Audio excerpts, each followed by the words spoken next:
I want to rap a little bit about the importance of a sense of humor to having a good life.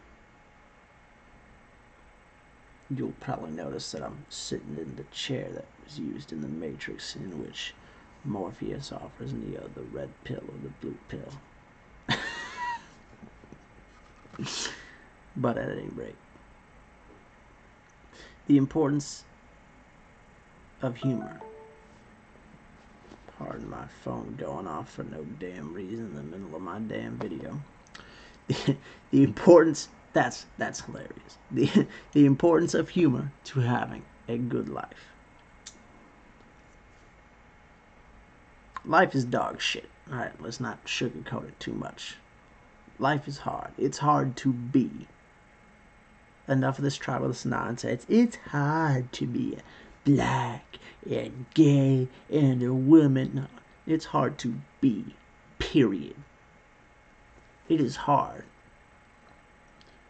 being a slave to biological urges and then also having to balance that with social etiquette and morals and mores and laws.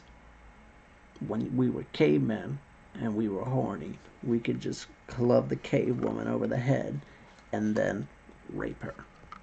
But we can't do that now, can we? It's not polite. You just don't rape somebody. It's not something you do. Life is utterly absurd. And I know someone's going to latch onto that and say, he just made a joke about rape. Blah, blah, blah, blah, blah. No. I made a joke about... The joke was the morals in which, back when we were cavemen, maybe we didn't have the language to, or even the thought to exercise this fully, but all we knew was we needed to procreate and carry on the species by whatever means necessary. And that's all I can really say on that. I can't really carry that out any further. I'm not knowledgeable on caveman rape. But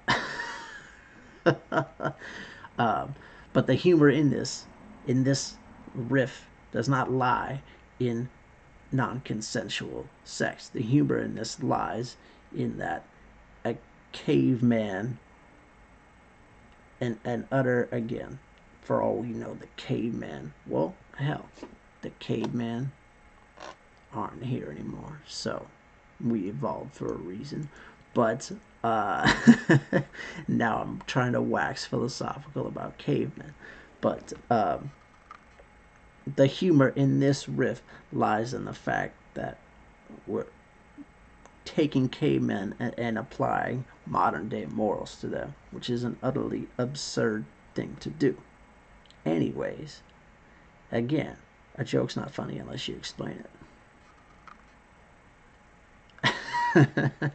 But at any rate, the importance of humor to having a good life. Life is dog shit. It sucks. It's crazy. It's frankly kind of pointless. I mean, it's all of these things and none of these things, depending on what philosophical viewpoints you hold. Viewpoint or viewpoints that you hold at various times in your life. But the absurdity of life, particularly the absurdity of what it means to be a human being, a creature which is almost entirely so totally rational and yet absolutely not.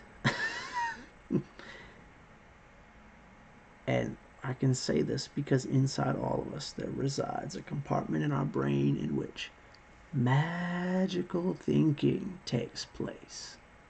This magical thinking that says, I'm walking down the street, and unless I touch the post at the end of the block, something bad will happen. Or maybe not something bad will happen, but it's just gonna feel like shit to me, and I have to touch Sorry, I got doors closing. I'm at work right now. It's funny to me that I'm sitting here doing this post while I'm at work, being derelict in my duties, as it were.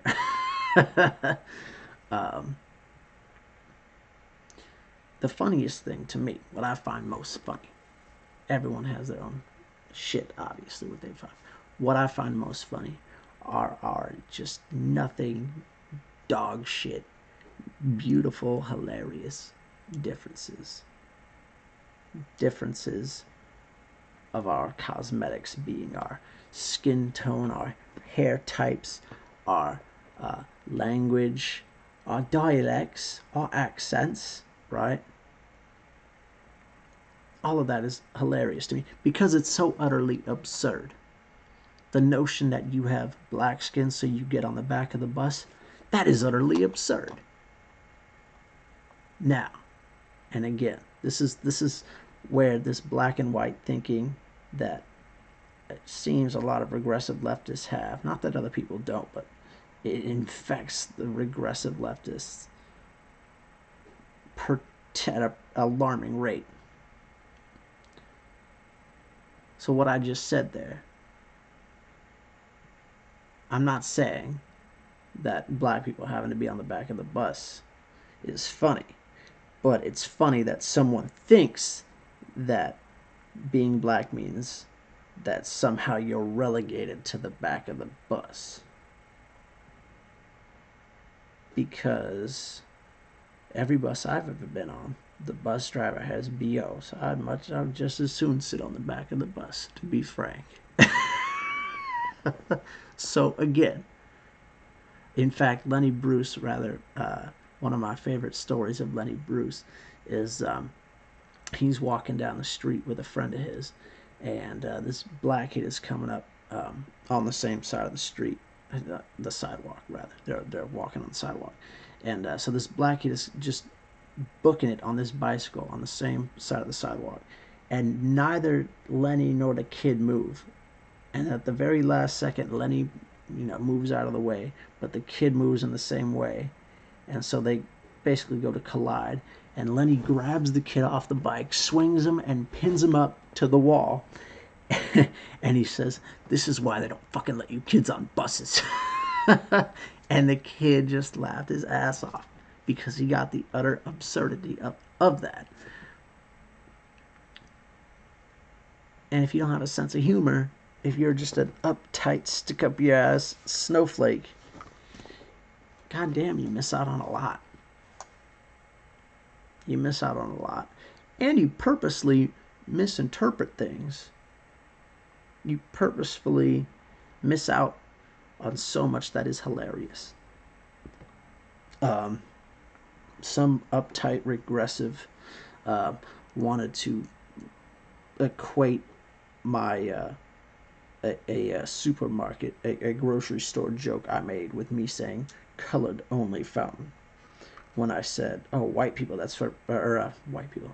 And now I'm inverting the punchline and I'm giving it away. Damn it. That's fucking hilarious. When I said Trader Joe's, that's for posh white people. Because to me, that's my image of Trader Joe's. And that's utterly hilarious. First of all, that's funny that that's my image because other people, they might have another image. Right?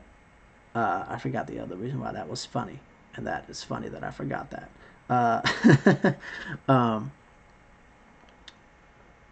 But so this person said that I was saying that Trader Joe's is not for black people. That's not what I said. I said Trader Joe's, that's where posh white people shop. I was making fun of Trader Joe's and their clientele. I wasn't saying no niggers allowed. That's not what I fucking said. And take issue with my language, if you please. But as Lenny Bruce said, it's the suppression of the word that gives it its violence. And if you can't differentiate between the word, if you divorce the word from the intention and the context in which it was said, because there I wasn't saying that I actually believe that. There I was putting on a character, making fun of what this person was saying that I said, which I didn't say. Again, the absurdity of all of it, the absurdity of life. So have a sense of humor. I know this video probably wasn't very humorous, because when you explain humor, which is the anti-comedy, comedy literally does not have to be explained. It really doesn't, because it is just funny. Lenny Bruce said in an interview with Nat Hentoff, comedy is the purest art form. Try to fake 3 laughs in an hour show. You can't do it. And that, frankly, it is why comedy is so, why humor, why laughter is so pure and so honest. And that's why we laugh at things we're not supposed to laugh at, because it is just so utterly, it captures perfectly the insanity in which we are living. And you might as well laugh, because if you're not going to laugh, you're going to end up crying.